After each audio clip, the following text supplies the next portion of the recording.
All right, Source Dinero. How's it going? What's going on, Camp? Hey, nothing much, man. So a lot of people might not know who you are. They Right, they might they might not know a little bit of your history, but for the people who don't know, you're BMF, essentially. right. You know, but if we could go back even a little further, can you kind of, tell me a little bit about, where you're from and what it was like for you growing up? Yeah, I'm originally from Baltimore, Maryland, the home of The Wire. For all y'all that was tuned in when The Wire first came out. Um, I come from the city of Baltimore, Baltimore, Maryland. I love my city.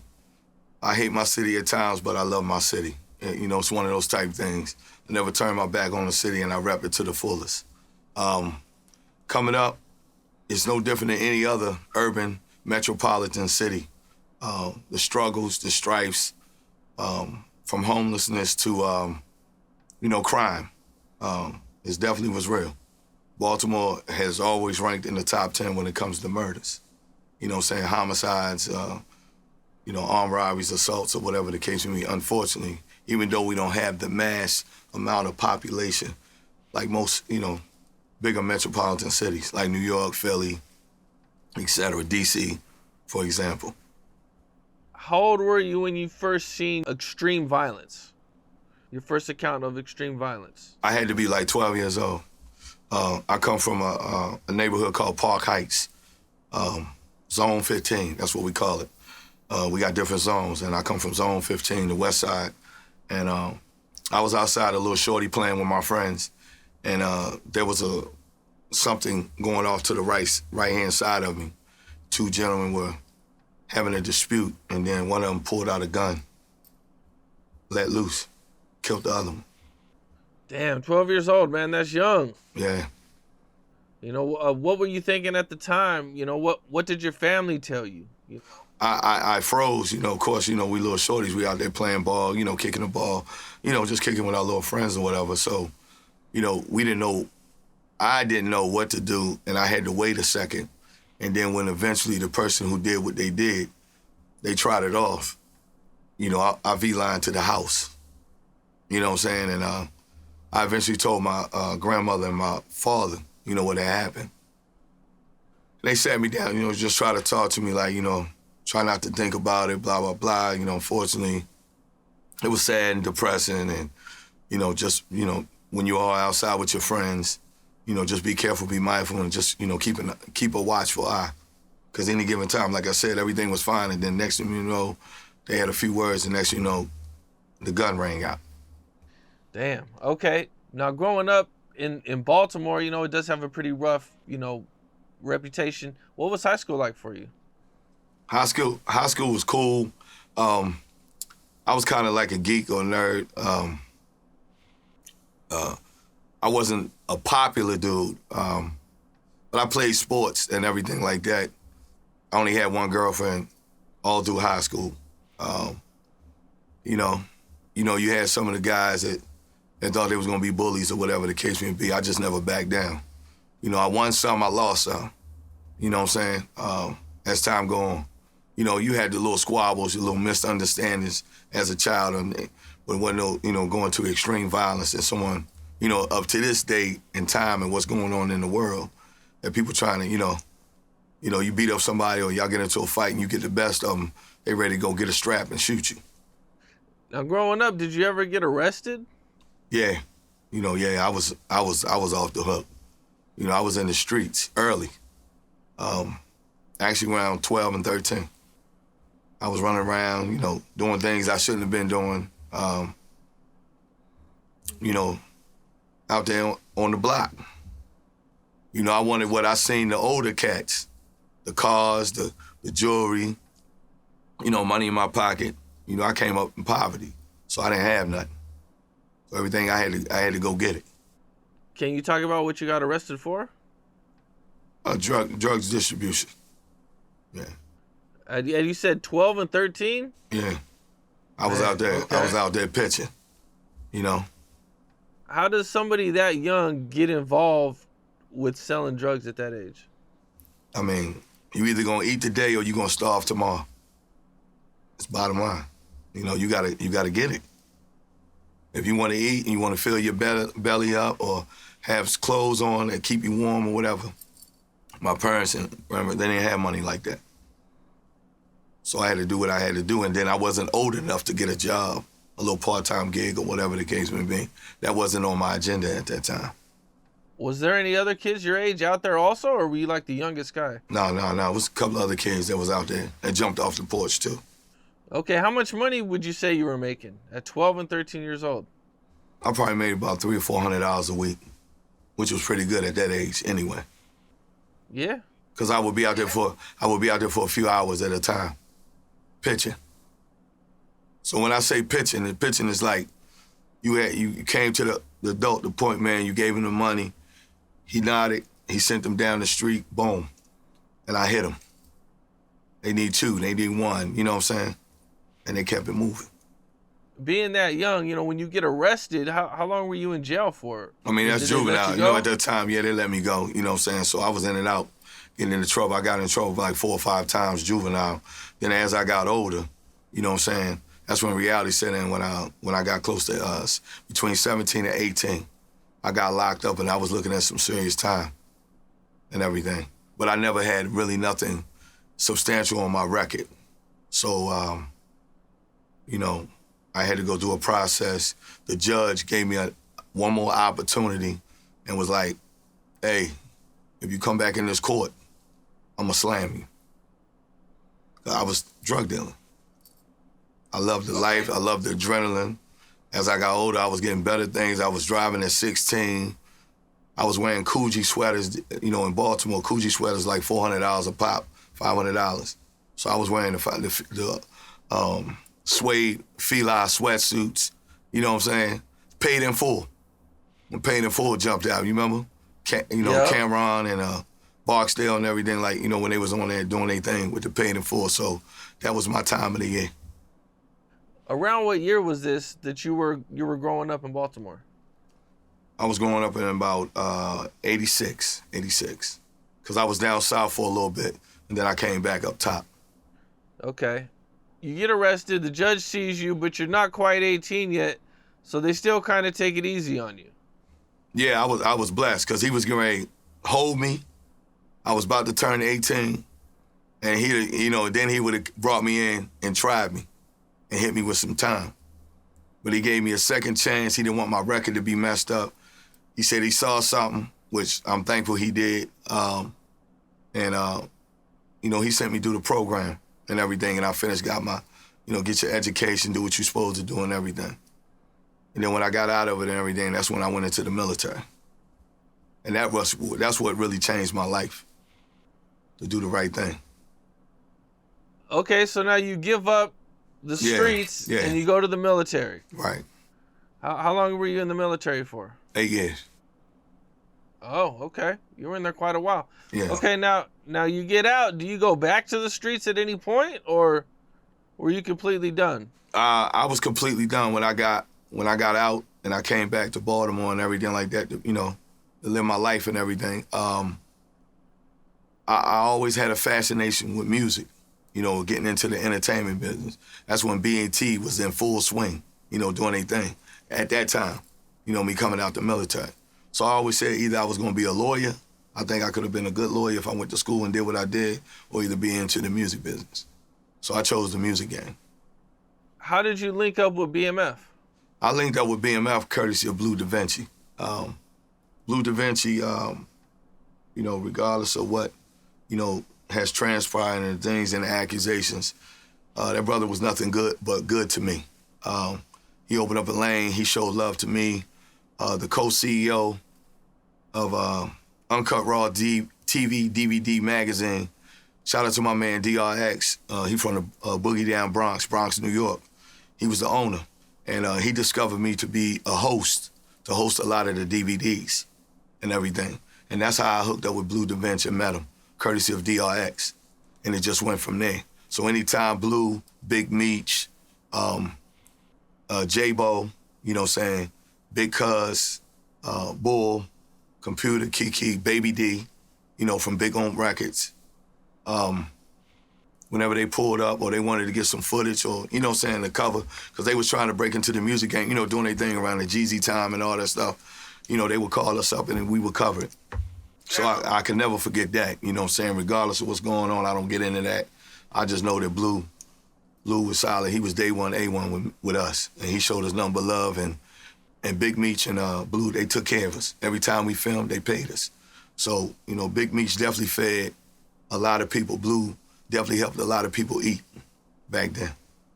All right, that's what's up. Okay, that's what's up. So, were you in Atlanta hanging out with them, or did you just hang out with them? So, a lot of, I want to set the record straight. I'm glad you said that.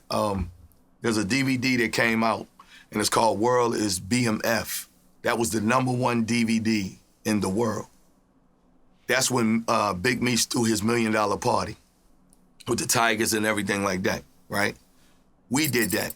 There was no other company. People was getting it mixed up. They were saying another company that had a similar first name, which was our last name.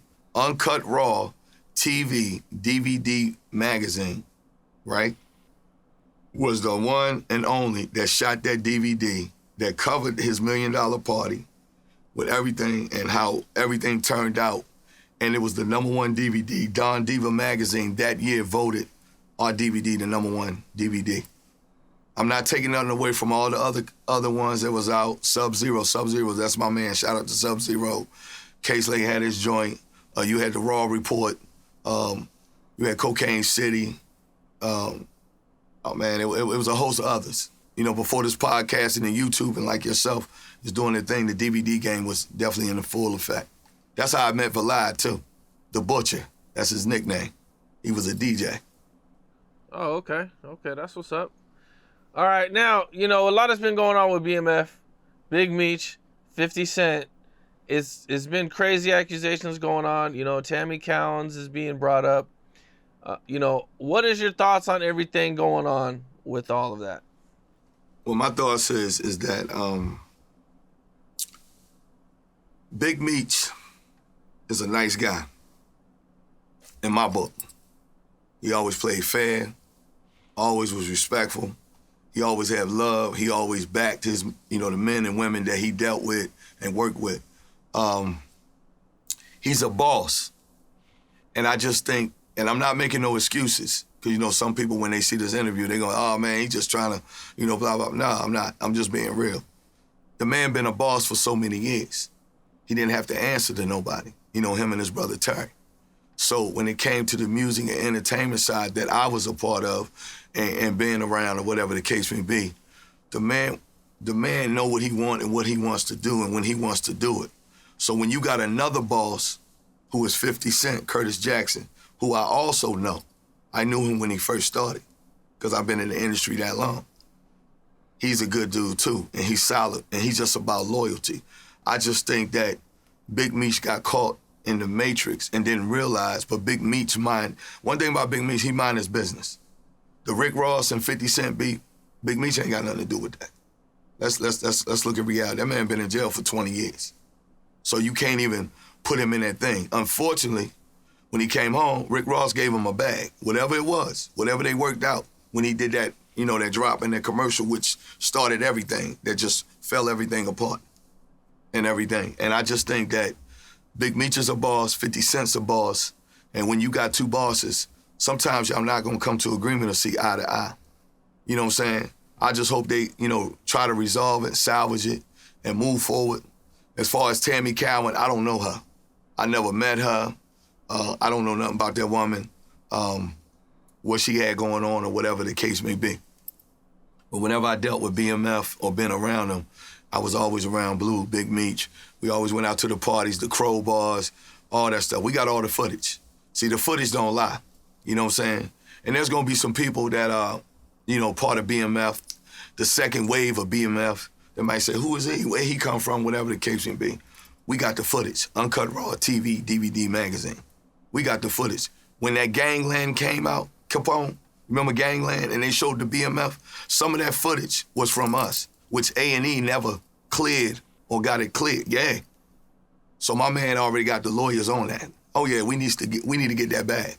We not doing that. We don't give up nothing for free. We got hours with these guys.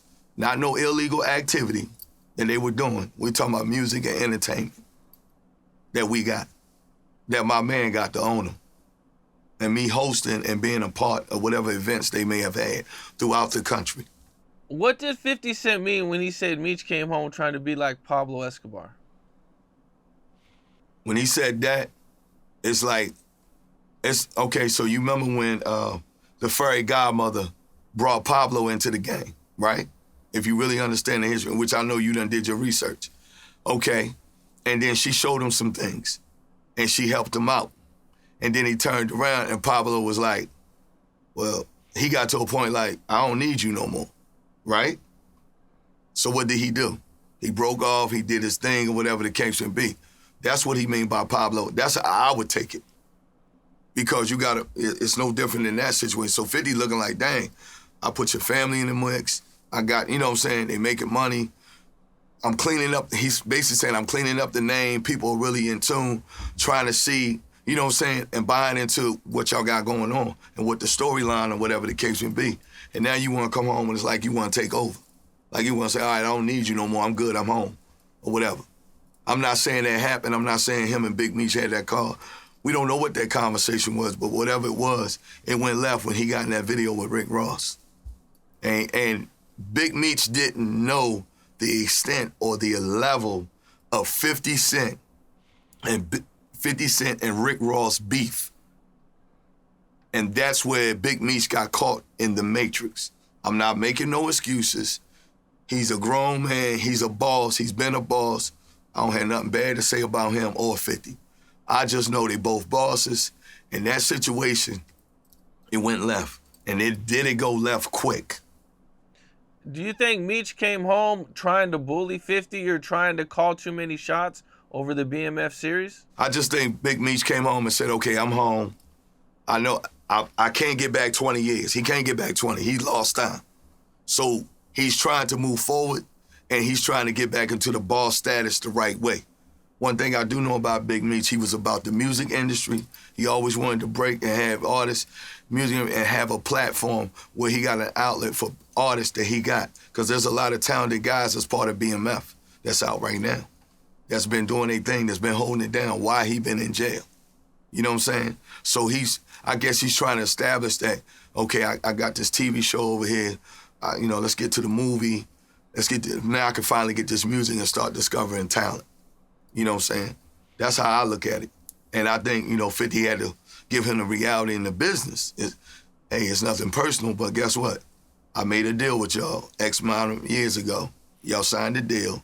I cut the check. Y'all got XYZ. And until that's fulfilled, I'm not relinquishing my rights. So that's what the problem and issue is at this point. That's how I'm looking at it. Was Meech trying to be too involved with the 5th season? I mean, I don't understand why would he not? Think about it. He's been gone for 20 years. 50 took his son, turned him into a superstar. He was the hottest thing out. The first, going into the first 3 seasons. He was everywhere, getting booked like crazy. Shout out to Lil Meech. You know what I'm saying? So, Meech is definitely grateful. He's not an arrogant or disrespectful type dude unless you get him out of pocket of character. Then, he gonna let you know in his own words. But most of the time, he stand on what it is, and he definitely, I know, was appreciative of his son, him doing what he's doing and giving his son that opportunity. Because 50 didn't have to put him in that position. He had other people that could have played that character and came in. But he gave him a shot. And that's the thing that 50 look at. 50 is big on loyal, man, and he can be petty. And when you piss 50 off, 50 gonna get petty. And he gonna take it to the max. Do you think it was the Rick Ross situation, or do you think it was maybe more of the behind-the-scenes stuff that we don't know about? Or maybe even a combination of both? I think it's a combo, Capone. I'm gonna be honest with you. And, it all goes down to the business. I don't know the contract. We don't know the contract. We don't know the particulars. You know what I'm saying, the actual facts. But I just think, they had discussions or whatever, and they didn't see eye to eye. But that Rick Ross thing, that, 50 can't stand Ross. That's one person that it's just like you thought 50 was gonna work with Ja Rule. He'll never work with Ja Rule. You know that, and I know. That's why you laugh. R.I.P. to Irv Gotti, by the way. You know what I'm saying? Herb Gotti was all right with me. You know, Murder Inc. and the whole can over there. But, yeah, 50 on your neck. When you cross him, he on you. And he ain't letting up.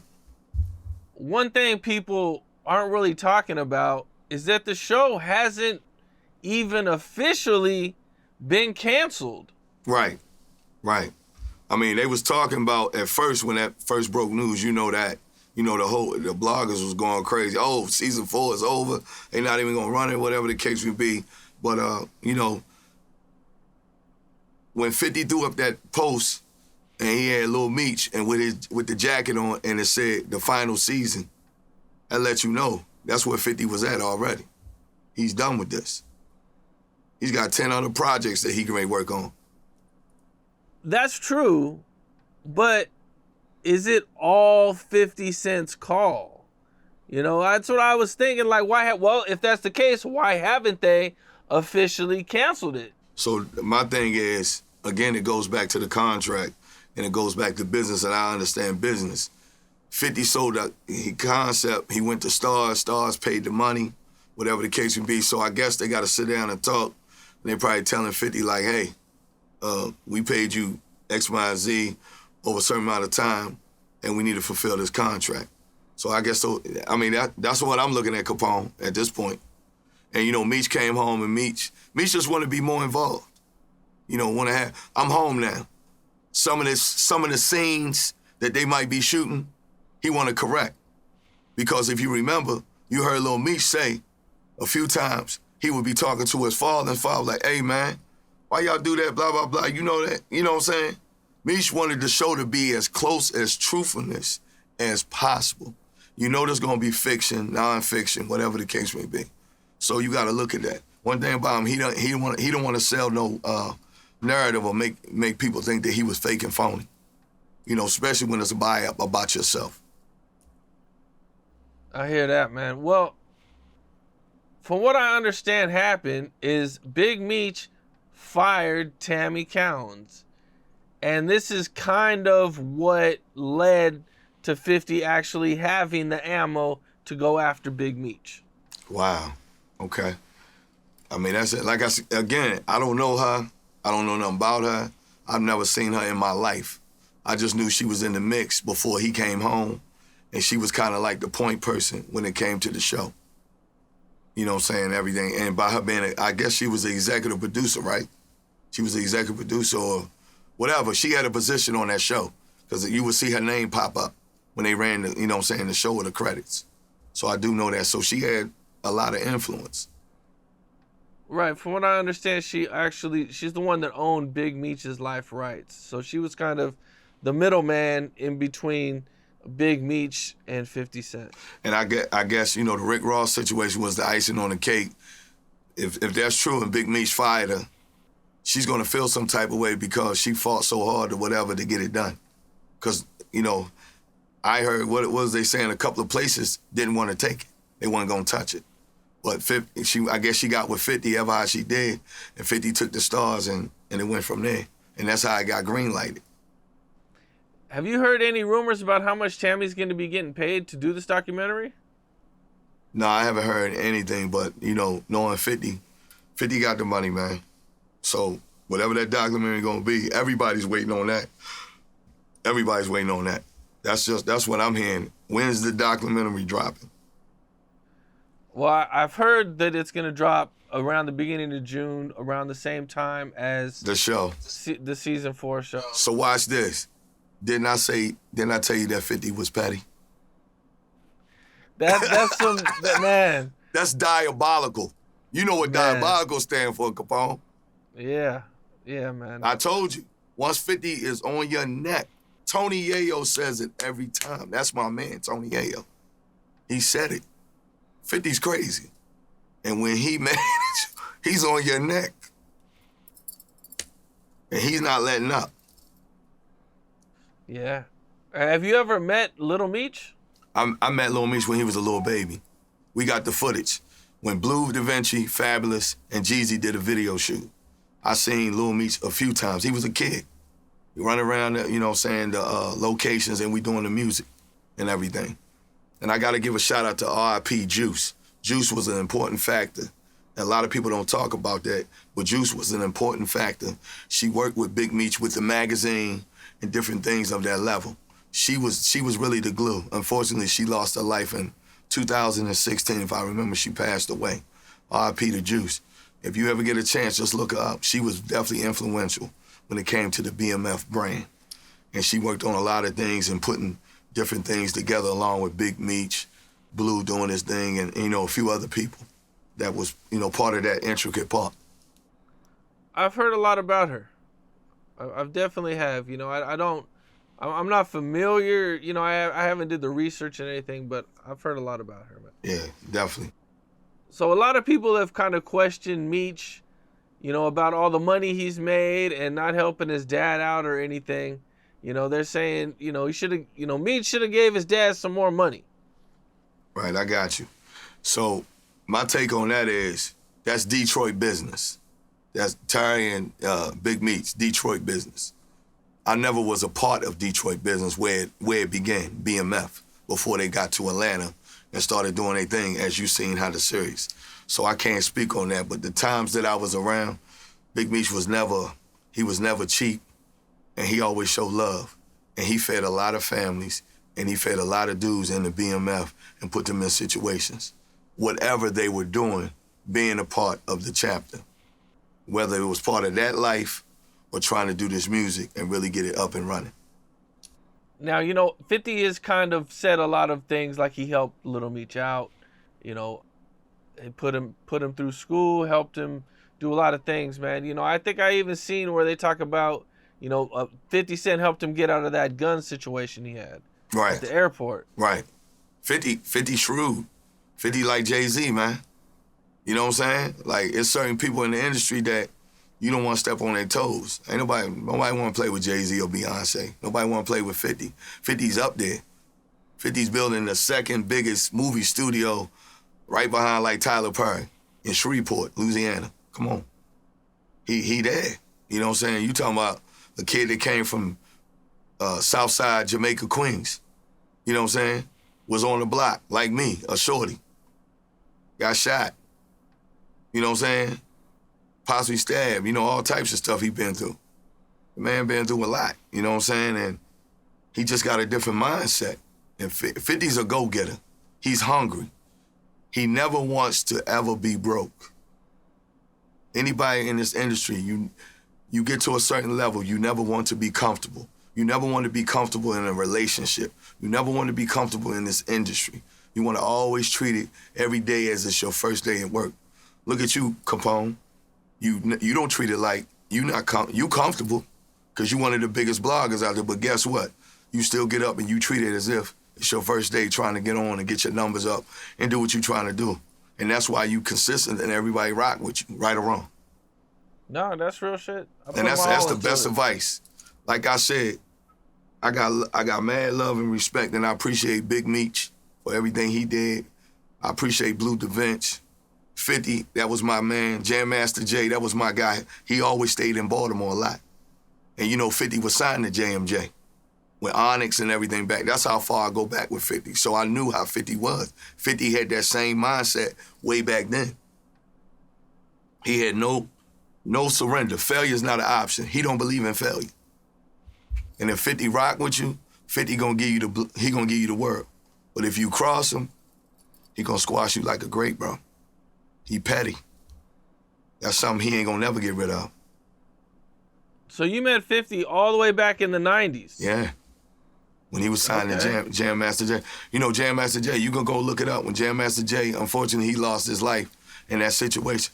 They used to run DMC and all that. Jam Master Jay used to be in Baltimore a lot. He had some other things going on, unfortunately. But, yeah, Jam Master Jay loved Baltimore. They would come do record pools and different things, and that's how I met 50. Matter of fact, when Onyx came out with the record, Shut 'Em Down, that was a big record. Shut 'em down, shut 'em down, shut 'em down. 50 had just got on and was just with JMJ working on his stuff. Okay. So he always had that hunger. You ever partied with him at his house or anything? Like, you ever been on tour with him or anything? Who 50? I seen 50 a lot of times, and we done interviewed 50. I told you we was one of the top 5 DVDs back then. So Curtis and everything, we went to parties, we've been to different events. No, I've never went to his house or been invited to his house or anything of that nature. No, but, events that he might have thrown in New York, or he had an album release party or whatever the case may be, or he's on tour, he has an after party. We've been invited, we come and cover it among other artists and everything like that. But he was always cool, and he always had good hospitality, man. He was, like, people try to make that man out like a bad guy. He's not a bad guy, man. He's just a businessman, yo. He's a businessman. He's about his business, and he about that dollar, power of the dollar. Now, I know that things kind of changed for you when all these allegations came out. Oh, yeah, it was hurtful. You know what I'm saying? So what were things like before the allegations came out, and how did they change after they came out, after 50 started going crazy? Well, first of all, we was happy. You know what I'm saying? I was in contact with some of the, people that rap BMF, even the second wave. Some of the younger generation is from the first generation, they kids or nephews, cousins, whatever, tied to the family. And, they rap the BMF and they trying to do the music. So everybody was waiting for Big Meech to come home, get his feet settled, take care of his business, spend time with the family, do what he got to do, try to catch up a little bit, and then move forward and say, okay, I want to try this music thing. Let's see what's going on. Who in the family is rocking and rolling, and everything. And that's what we look forward to. And then that's when the storm just continued to roll, the thunderstorm, with him and 50 going back and forth, the jabs and different things or whatever the case may be. So it was hurtful. But we like, oh man, we gotta sit back and we gotta wait for the smoke to clear. And we trying to reach out, do the connections and resources to get at them, to say, hey man, I don't know what we ain't getting into that, what y'all got going on, but let's show you what we've been doing while you've been away and doing it the right way, you know what I'm saying, with the music. And you got a lot of guys that use the 3 letters. I don't. I use my name, Sorcez, Dinero. You know what I'm saying? And but that's family for life because they showed nothing but love. They showed the best love and support, and they always had it back, and they always stood 10 toes down. And I could never say nothing bad about them. Now, I believe the booking slowed up when this happened. Oh, man, it did. Shut down. Of course. Shut down. Yes. Man, who's getting booked? I'll wait. You ain't heard nobody. And there's artists that's popping. That's popping. So you were getting booked. Like, what would you get booked just for walkthroughs or I was getting for music? For music, I'm a multi-platinum producer, so I work with a lot of various artists over the years.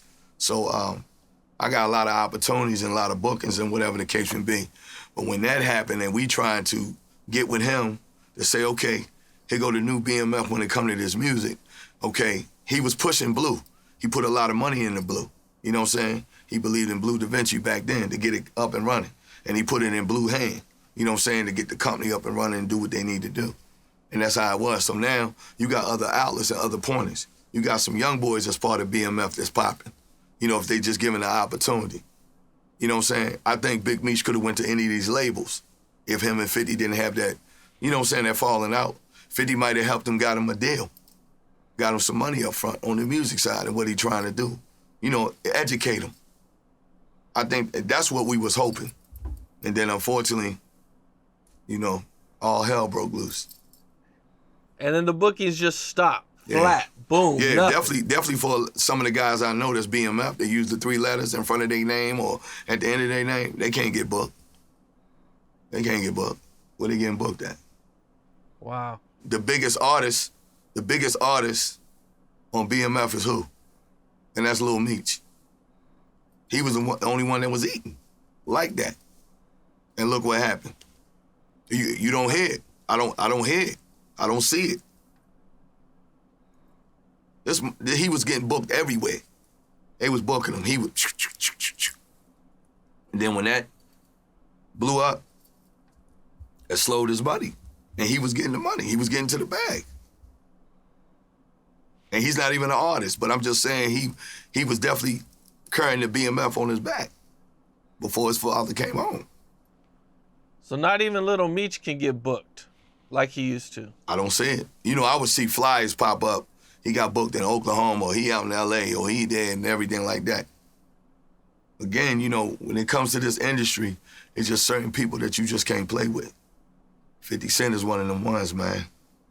50 got a lot of resources, a lot of connections, and he got a lot of friends and a lot of people that he have also fed in the industry. And one thing about them, he's big on loyalty. I cannot say it no more. Loyalty over everything. Do you think this has to do with 50 Cent, loyalty to 50, or just people not wanting to be associated with an accused snitch? My personal opinion, I think it's 50. And the reason why I say that is 50 about loyalty. The one thing he don't like, that's just like if Big Meech came out and he got with Ja Rule, and Ja Rule is supposed to be bringing back that festival that, a couple of years ago, that crazy stuff, you know what I'm talking about. That was a disaster, and the dude ran the scam, right?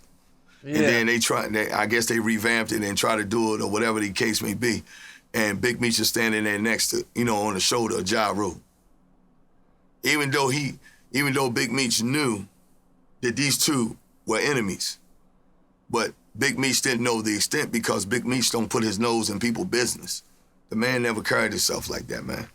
And he don't want nobody in his business. So once again, the boss persona, they both are bosses. This man went to jail and did 20 years and was a boss. He came home, he getting back to boss status. He's not gonna be a worker or a peon. He'll never do that. So I think that's where things went left. And they got in behind them doors, talking about the contracts, trying to renegotiate things, and things just went left. And then the Tammy Cowan, whatever, like again, I don't know her. I don't know nothing about her or whatever got going on. I mean, I guess everybody gonna wait for this documentary. You just informed me that it's supposed to drop just before this series. So Lord knows what's gonna be on that documentary. We gotta hold it like this. I don't know. I mean, she fired him. So, supposedly she has a real vendetta against Big Meech now. He got out of jail, and now the first thing he does is fire her after he doesn't need her. And she knows, how, metaphorically where all the bodies are buried. She knows all the secrets. She was there. I mean, she's a confirmed FBI informant, and Big Meech is accused of the third-party cooperation, man. It's going to be crazy to see, But, I've talked to a lot of people, and even, people who have studied the paperwork, and they say that there is no real evidence that he's actually snitched or told her to snitch, and there's no proof of when he found out that she was an actual FBI informant. None of this stuff is on paper. So it's going to be kind of interesting to kind of see how this plays out, because nobody really knows what she's going to say. This is my thing, Capone. There's what is that saying? My grandmother told me, coming up, my father. A scorned woman is a torn woman. So you think about it. She been grinding, hustling, went and got, your thing. Unfortunately, he had to sit down. Whatever they deal in agreement, he trusted her, turned it over. She went and shopped. It's like hustle and flow. Remember the young lady that went to go get the record broke when Terrence Howard got locked up? I look at it as no different. She out there, doing the groundwork, whatever, and she got it done. So then you come home and whatever, it could have been a misunderstanding. It could have been, it could have been some other things. We don't know. I ain't gonna speak on that or put, in existence. I'm not gonna speak on things I don't know or nothing like that. But I will say this. Whatever it was for Big Meech to cut ties with her, it had to be serious. Because he's not an ungrateful, disrespectful, arrogant, and unprofessional person when it comes to business. The reason why I can say that, and I go back to what I said starting, we did business with him, and he was always about his business. He would call us, Bleu would set it up. Hey man, I need y'all guys to pull up. We gonna be at the blah, we throwing the blah, blah, blah, whatever. I need y'all to cover it. What's the tax? Guess what? He would pay us and give us a bonus. I can't say he did bad business. I can only speak for us and how we did business with this man. And what else he do around, I can't say that. So I'm not gonna say nothing bad. But whatever it was, I do know how he is. It had to be something serious for that to go sour that fast when he just got home. Well, I mean, she's accused of being a federal informant, so he I don't know for sure. And that, I mean, that's every. I know. He probably doesn't want to cut. be associated with her. Yeah, I know. Yeah, he don't want to have that. Come on, because you had all these people out here for 20 years repping the BMF brand, holding it down at the best of their abilities, trying to figure things out. You know what I'm saying? Southwest T, his brother, he over there. You know, he always been about business. He was never really about the music or messing with the entertainment. Everybody know that. He didn't want to deal with all that. You know what I'm saying? You know the story. He told his brother, hey, you gotta calm down, man. Stop doing all that, you know, the billboards and, you know what I'm saying? It's gonna make things hot. That was their disagreement, but Big Meech he knew promotion and marketing was the key to break BMF. And BMF was a good marketing and promotional company because back then, they were the ish, the greatest show on earth. Everybody know that. Everybody wanted to be at the BMF party. Everybody wanted to hang with the BMF, no matter who it was. Everybody wanted to be around the stars and celebrities. And he always showed mad love to the people. Now, we kind of touched on this, but I wanted to ask you, how do you feel about people saying that BMF is over? It ain't never over. It might be stagnant a little bit as far as, being talked or, being circulated or people talking about it, but it ain't never over. It was the greatest show on earth. Nobody ain't gonna ever do what they did, man. So I don't think it's over. I just think we just gotta get past that hump. If they do the 4th season and it comes out, cool. Will there be a 5th season? I doubt it. I'm telling you, I doubt it. 50's petty. And he did have that jacket. We all saw that clip. Final season, season finale, whatever. He had on the back, Lil Meech had the jacket on, BMF's 4th season coming soon, final season. If he's saying final season, he's done. Now, unless, like something you did say, in this business, the people who paid the money for the series would tell 50 and be like, hey, bro, I gave you 100 and whatever million, whatever amount it was. You need to fulfill this contract, or we gonna take you to court, or you need to give us some of that money back. 50 might say, no problem, I'm gonna give you what I owe you for the last season, but I don't wanna deal with that. It could be one of those things. That's business. Or it could be like, okay, 50 just gonna have to change the whole format and the script and how to, end the season 5, which may not end like he wanted it to before everything took place. Nobody's looking at that, but that's business. It's definitely going to be interesting. I feel like if they weren't going to do a season 5, it would have officially came out. Stars would have announced it, but you don't know. You don't know till you know, right? Well, you see them, you see they pushing, the Book of Quran? You know what I'm saying? You see you got commercials, everything, everywhere, right? That's out right now. Yeah. They just threw out a couple of teasers. BMF Stars season 4 coming soon, June. And now I don't see nothing else. That's not good. Cause right now we about to be in May. The promotion and marketing should be crazy. It should be everywhere. Like it was the first 3 seasons. They had it everywhere when everything was good. Whatever happened behind them doors in that business, bro, it went left and right, every direction. How do you feel about 50 going after Little Meech too and involving Little Meech in his issue with Big Meech? With that situation, when it first happened and he had wrote 50, when he had wrote 50 that text, that private text or whatever,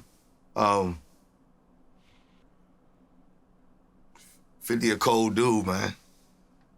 I mean, he looking at Lil Meech you know, no matter what you say and how you feel about me, you know what I'm saying, and you say I helped you, that's still your father. So at the end of the day, you're going to ride with your father.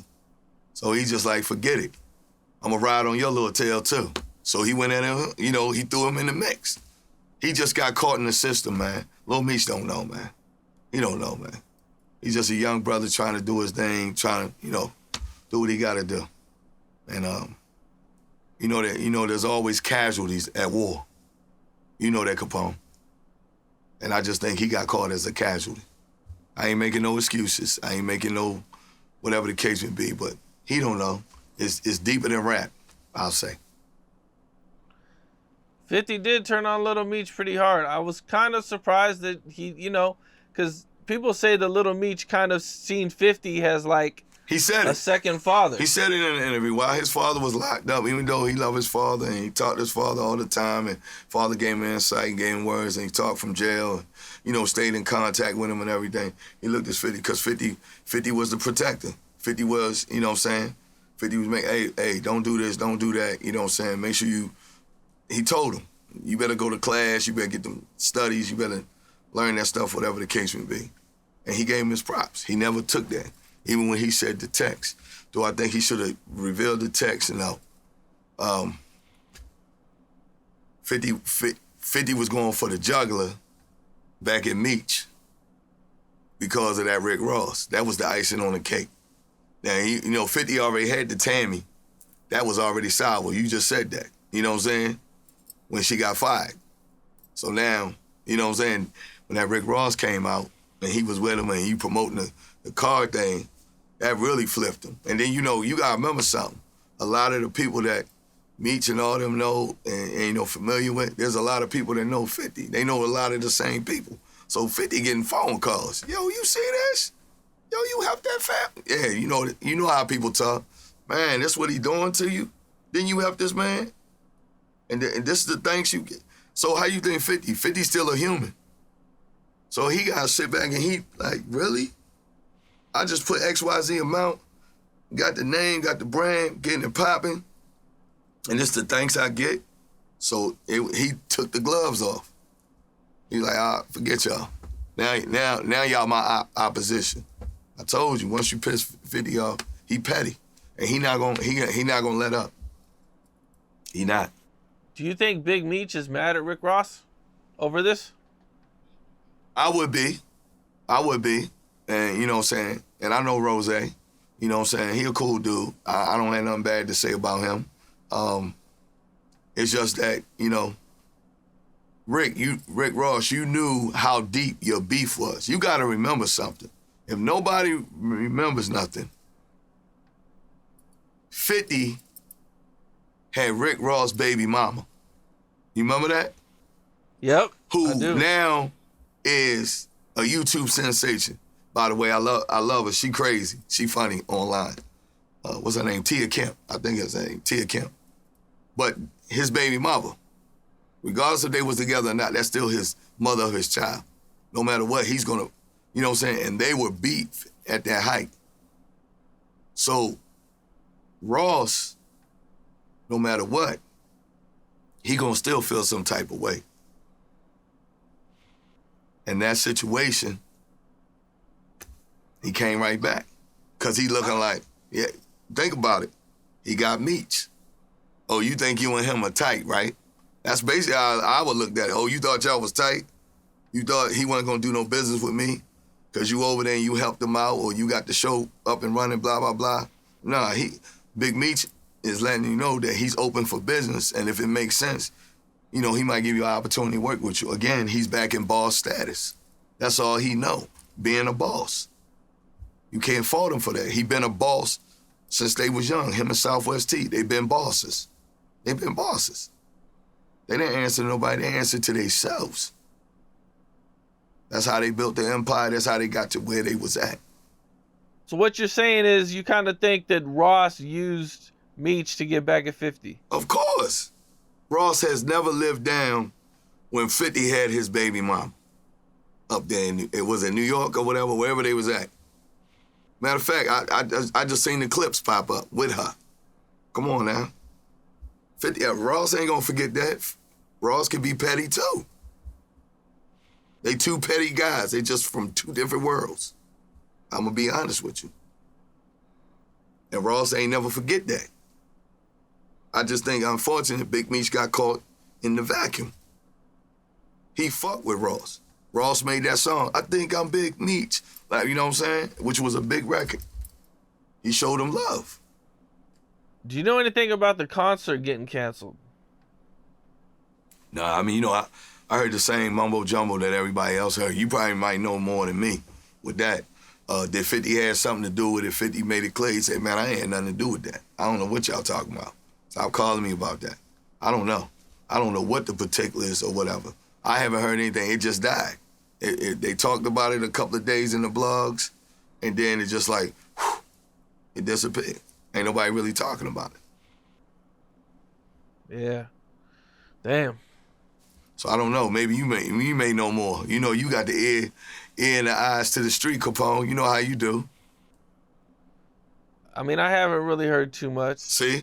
There definitely was some stuff that happened behind the scenes though that I don't think anybody's really talking about. So I'm not really sure. Right. I might have heard. I can't remember everything, but yeah, that's basically what I've heard. Okay. That it isn't what they're saying. What are they saying, that it just got canceled, or I think the police? No. The thing they were saying was some of the artists were pulling out. I think they said some of the artists had pulled out or didn't show up or didn't, was coming to do whatever.